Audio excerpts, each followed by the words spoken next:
नमस्कार बच्चों, मैं अमरनाथ झा आपके समक्ष कक्षा 8वीं का गणित का वर्कशीट नंबर 3 लेकर के उपस्थित हुए दिनांक 19/7/2021 के लिए। इसमें ज्यामितीय संरचनाओं का परिचय हम करेंगे। ज्यामितीय जो अवधारणा है उसको हम दोहराते हैं। बिंदु बिंदु किसे कहते हैं? बिंदु ये बिंदु है, ये मोटी भी हो सकती है, पतली भी हो सकती है। तो बिंदु बस एक स्थिति है, इसकी कोई मोटाई नहीं है, कोई लंबाई नहीं है, कोई चौड़ाई नहीं है। यह एक आयामहीन मात्रा है, यानी किसी भी मोटाई में हो सकता है। ये पहचान के लिए ये बिंदु है। ये बिंदु है, इतनी छोटी भी हो सकती है और इतनी बड़ी भी हो सकती है। ये चिन्ह है सिर्फ, न इसकी मोटाई है, न लंबाई है, न चौड़ाई है। अब आते हैं रेखा की ओर। रेखा किसे कहते हैं? रेखा एक अनंत बिंदुओं का सीधा जुड़ा हुआ एक समुच्चय है। ये बहुत सारे बिंदु है। अब ये दोनों ओर इस तरह से दोनों ओर खींचा जा सकता है, दोनों ओर इसको आगे बढ़ा सकते हैं हम। तो ये अनंत रूप से इसमें बहुत सारे बिंदुओं का समूह है, उसको हम इसमें बहुत सारे बिंदु होंगे। ये समूह है, दोनों ओर अनगिनत रूप से खींचा जा सकता है। ठीक है, इसे मापा नहीं जा सकता क्योंकि ये तीर की तरह, यानी दोनों साइड खींचा जा सकता है। इस तरह से कहते। अब जैसे आपने लिख दिया ये P है और Q है, तो लिखने के लिए हम P Q और रेखाखंड का निशान इस तरह से लगाएंगे। P Q रेखाखंड, रेखा है, रेखा यानी दोनों तरफ हो गया हुआ है, तीर लगा हुआ होनी चाहिए। रेखाखंड, रेखाखंड एक बिंदु से शुरू होकर दूसरे बिंदु पर खत्म हो जाती है, यानी समाप्त हो जाती है। यहाँ पे है और यहाँ खत्म हो गया, इसका एक टुकड़ा है, रेखा का एक टुकड़ा है। तो इसको प्रतीकात्मक है, जैसे ये हो गया, ये P है और ये Q है। तो PQ, तो इसको पहचानेंगे कैसे? PQ के रूप में इस तरह से लिख दिया जाए तो PQ एक रेखाखंड है। तो रेखाखंड का माप हो सकता है क्योंकि दोनों ओर अंत है, दोनों ओर खत्म हो गया, इसलिए इसके दो अंत बिंदु हैं। इसे आसानी से मापा जा सकता है। किरण, किरण क्या है?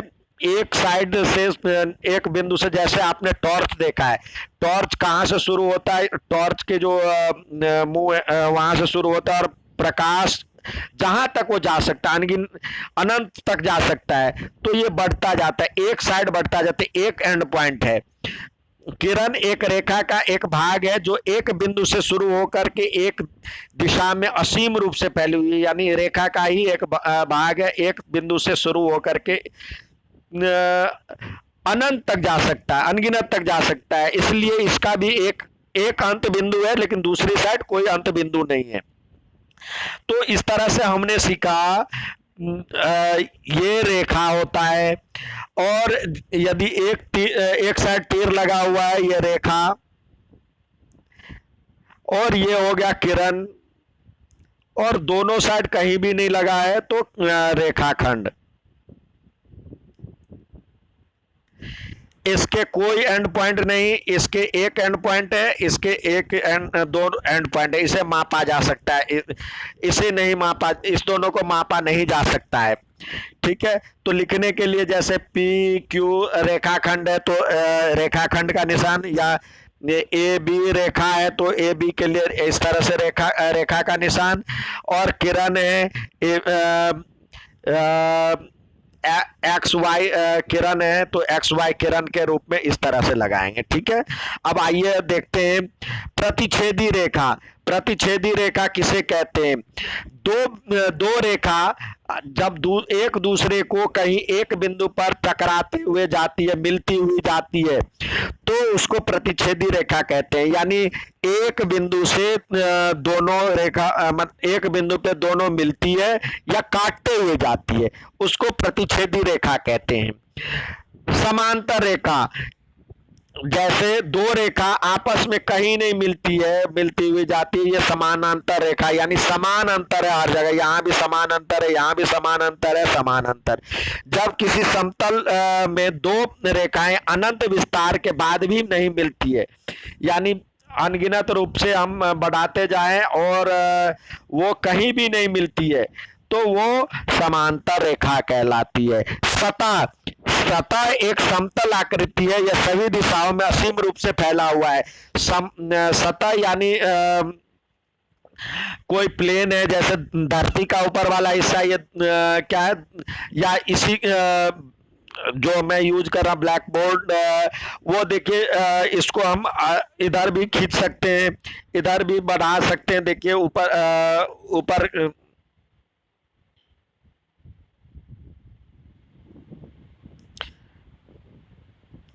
देखिए, यहाँ से हम अनगिनत तक बढ़ा जा सकते हैं। तो ये दोनों साइड, चारों साइड अनगिनत रूप से बढ़ाया जा सकता है, तो इसको ही हम कहते हैं असीम रूप से दोनों सभी दिशाओं में बढ़ाना। कोण, अब कोण आपने देखा होगा, जो घर के बीच में कोना होता है, कोना क्या होता है, दो रेखाएं या दो दीवार एक दूसरे पे टिकी हुई है, तो वहां पे बीच में कोना बनता है, कोण बनता है। तो दो रेखाओं के बीच में या दो किरणों द्वारा उभयनिष्ठ बिंदु पर मिलने से बनी आकृति, दो किरण है, एक ये किरण है और एक ये किरण है, यहाँ पे दोनों एक बिंदु पे मिल रहा है, तो उसके बीच में जो बनता है कोण बनता है। दो किरणों द्वारा उभयनिष्ठ बिंदु, ये उभयनिष्ठ यानी दोनों का, या ए बी और ए सी, तो ए बी और ए सी दो रेखाएं, दो किरण है, तो ए बिंदु दोनों में उभयनिष्ठ है, वहां पे ये दोनों रेखाएं एक दूसरे से मिलती हुई जाती है, तो ये किरण कहलाती है। ठीक है, आइए अब देखते हैं। अब कोण, यहां पे है कोण दो किरणों द्वारा उभयनिष्ठ बिंदु पर मिलने से बनी आकृति, इस उभयनिष्ठ बिंदु को शीर्ष और दो किरणों को भुजा कहते हैं। अब देखिए, जैसे ये कोण है, या यहां पे मिला, इसको शीर्ष कहेंगे, और ये रेखा है, तो ये इसकी भुजा कहलाएगी। जैसे ए या ओ है, ये यहाँ पे ओ मान ले, ए और दूसरा इसको बी, तो ओ इसका शीर्ष है, ओ शीर्ष है, शीर्ष है, और ओ ए और ओ बी ये इसकी भुजाएं कहलाएगी। ठीक है, अब कोण जो है, जैसे शून्य अंश का कोण या 0 डिग्री का कोण, जब दोनों बिंदु एक दूसरे पे ही मिल जाए, तो वो 0 डिग्री का कोण बनता है। अब जैसे जैसे देखिए, आप प्रकार जैसे या नुकीला वाला हिस्सा है, उसको जो जो खोलेंगे, पहले दोनों मिला हुआ है, तो 0 डिग्री का जो जो खोलेंगे, तो इस तरह का बनता जाएगा, तो ये इस तरह से कोण बनता जाएगा। न्यून कोण, कोण के भी कई प्रकार है, जिस कोण का माप 90 डिग्री से कम है तो न्यून कोण कहलाता है। ठीक है, समकोण 90 डिग्री हो तो समकोण, और 90 डिग्री से अधिक हो तो अधिक कोण। न्यून कोण का मान, जिस कोण का माप 90 डिग्री से कम हो उसे न्यून कोण, जिसका माप 90 डिग्री के बराबर हो समकोण, इस तरह से बनता है। और जिसका 90 डिग्री से अधिक हो तो अधिक कोण, 90 डिग्री और 180 डिग्री के बीच हो, 90 डिग्री से अधिक और 180 डिग्री से कम हो। और फिर आता है संपूरक कोण, जो 180 डिग्री के बराबर कोण को संपूरक कोण कहा जाता है। यह है संपूरक कोण, जो 180 डिग्री बनता है। प्रतिवर्ती कोण, जिसका माप 180 डिग्री से अधिक और 360 डिग्री से कम हो, उसको प्रतिवर्ती कोण कहते हैं। पूर्ण कोण, एक कोण यदि माप 360 डिग्री के बराबर हो पूरा चक्कर लगा ले, जैसे इस तरह से ये 360 डिग्री का कोण बनता है। यहाँ पे 180 का बनता है, इधर 180, तो 360 डिग्री का पूर्ण कोण, यानी पूरा चक्कर लगा ले तो पूर्ण कोण 360 डिग्री का कहलाता है। फिर से एक बार सीखे। 90 डिग्री से कम, 90 से कम क्या होगा? यदि इस तरह से देखिए, ये 0 डिग्री है, इधर खोले तो हो जाएगा 90 डिग्री से कम, तो यानी न्यून कोण। 90 डिग्री हो जाएगा, इस तरह से हो जाएगा तो समकोण। 90 डिग्री हो जाएगा तो समकोण।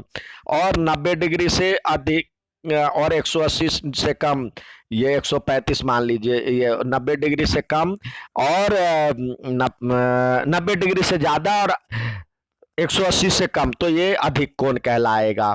और जब इस तरह से बन जाएगा, सरल रेखा बन जाएगा, तो ये 180 डिग्री बनता है, तो इसको कहते हैं संपूरक कोण। ये संपूरक कोण हो गया। और जब इस तरह से बने, 180 से भी ज्यादा, यानी सीधी लाइन से नीचे आ जाए, इससे भी ज्यादा बन जाए कोण, तो इसको कहेंगे प्रतिवर्ती कोण। ठीक है। और 180 डिग्री से आधा, जब ये 180 डिग्री से ज्यादा और 360 से कम, ये पूरा चक्कर लगा लिए, जब पूरा चक्कर लगा ले यहां तक आ जाए तो वो हो जाएगा पूर्ण कोण, यानी 360 डिग्री। ठीक है बच्चों, ये था आज का वर्कशीट के बारे में। अब आइए, हमेशा की तरह कुछ करने के लिए दिया गया है, तो कह रहा है 7.3 सेंटीमीटर लंबा एक रेखाखंड खींचिए। तो सबसे पहले क्या करना है, आपको एक रेखा खींचनी है। एक यहाँ पे हमने एक रेखा खींच दिया, ठीक है, और यहाँ पे एक 0 लगा दिया। अब आप क्या करेंगे, स्केल या फुट्टा पे 7.5 का मतलब 0 पे एक प्रकार का नुकीला हिस्सा 0 पे रखेंगे और 7.5 पे पेंसिल वाला हिस्सा रखेंगे। ठीक है, यहाँ पेंसिल वाला हिस्से को लेकर के फिर जितना 7.5 पे खोल लिया और यहाँ पे निशान लगा दिए, ये हो जाएगा 7.5। ठीक है। एक घड़ी में घंटे की सुई और मिनट के सुई के बीच कोण का प्रकार बताएं। 3 बजे, 3 बजे कोण कैसा होगा? देखिए 3 बजे ऐसे घड़ी की सुई तो यहाँ पे होगी, 3 मतलब मिनट की सुई तो 3 पे 12 पे होगी और ये 3 पे होगा, तो इस तरह से बना कोण क्या कहलाएगा? 90 डिग्री का कोण होगा, तो समकोण। 6 बजे, 6 बजे कैसा होगा? 6 बजे जो है घड़ी की सुई इस तरह हो जाएगी, यहाँ पे ये 12 पे और ये 6 पे, तो ये 6 पे, तो ये क्या बन जाएगा? इस तरह से बनता है समपूरक कोण। अब कहता है 9 बजे पूर्वाह्न, 9 बजे, तो 9 बजे इस तरह से ये इधर बनेगा, ये 9 पे होगा और यहाँ पे 9 होगा और यहाँ पे 12 पे होगा, तो इस तरह से बनेगा 90 डिग्री का। 12 बजे, 12 बजे दोनों सुई एक के ऊपर दूसरा ही रहेगा, तो या तो 0 डिग्री लिखें या पूरा चक्कर लगा लिया है ये, तो 360 डिग्री भी लिख सकते हैं, क्योंकि उसके बीच का कोण है ही नहीं, तो 0 डिग्री या 360 भी लिख सकते हैं। क्या हम किसी कोण की भुजाओं की लंबाई माप सकते हैं? कोण की भुजाओं की लंबाई, देखिए कोण जो बनता है इस तरह से बनता है, एक बार और देख लीजिए, यहाँ पे इस तरह से ये तीर लगा हुआ है, तो क्या किरण की लंबाई माप सकते हैं? नहीं माप सकते, तो यही पूछ रहा है, नहीं लिखेंगे। चांदे की सहायता से 30 degree, 60 degree, 100 degree, 120 degree, 150 degree, 210 degree, 270 degree का कोण बनाए, तो 30 डिग्री का तो बन जाएगा बच्चों, 60 का भी बन जाएगा, पर मतलब चांद की सहायता से, चांद जो है चांदे की सहायता से हम उसको बना सकते हैं। और चांद में मतलब 30 डिग्री लिखा होगा, देखिए पहले सबसे पहले हम निशान लगा लेंगे, एक लाइन खींच लेंगे।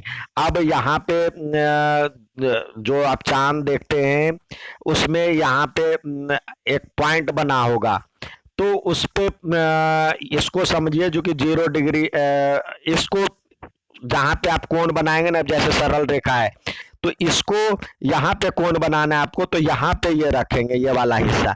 अब आप किधर से बनाना चाहते, इधर से बना, दोनों साइड से यहाँ पे भी 0 डिग्री और 180 डिग्री लिखा होगा, और यहाँ भी 0 डिग्री और 180 डिग्री लिखा होगा। दोनों साइड से कोण बनाया जा सकता है। आप जिधर से बनाना चाहें, इधर से बनाना चाहें तो 0 से यहाँ से शुरू करेंगे, ये लाइन यहाँ पे रहने दो, और 0 से इधर से शुरू करेंगे, 30 डिग्री का कोण जहाँ पे होगा इसको निशान लगा देंगे, और फिर इसको मिला देंगे। तो इस तरह से 30 डिग्री, 60 डिग्री, 180 डिग्री का बन जाएगा। लेकिन अब बात आती है 180 से ज्यादा, जैसे दिया हुआ है 210, 210 और 270, तो कैसे बनाएंगे? 210 में से 320 में से 210 जो है, 210, 360 में से 210 घटा लीजिए, कितना आएगा? 360 में से 360 में से 210 घटा 210 घटा लेते हैं तो आएगा 150 डिग्री। तो क्या करें, अब स्केल रखें इधर, ठीक है, और यहाँ पे यदि आपको बनाना है या नीचे की तरफ यहाँ पे क्या करें, आप जो इसको ओरिजिन मानते हुए, मतलब कोण मानते हुए हम क्या करेंगे, पुट्टे की सहायता से, प्रकार की सहायता से इधर ये वाला जो आपको बताया, जो चांद में बीच वाला हिस्सा होता है यहाँ पे रखें, ठीक है, और उल्टे साइड से तरफ इधर चांद रख ले, और आप 150 पे जितने का कोण बनता है वहां पे आप ऐसा करें तो 150 पे निशान लगा ले, ये आया। तो अब 150 को मिलाते हुए इसको ऐसे कर दे, और इधर से अब ये हो गया 210 डिग्री का, इधर वाला कोण हो गया। हमने इधर वाला लगाया था तो 150 हटा करके निकाल लिए, 210 का बन गया। इसी तरह 250 का अगला दिया हुआ है 270 का, तो 90 डिग्री का इधर बना ले। अब जैसे ये है कोण, और इस पे 90 डिग्री का इधर निकल गया, तो ये इसका प्रतिवर्ती कोण 180, ये हो गया आपका 270 डिग्री का। ठीक है, इस तरह से बना करके देना है। अच्छा लगे तो लाइक और सब्सक्राइब जरूर कीजिए। धन्यवाद, और अपने अपने ग्रुप पे भेजिए। आज का दिन शुभ हो आपका।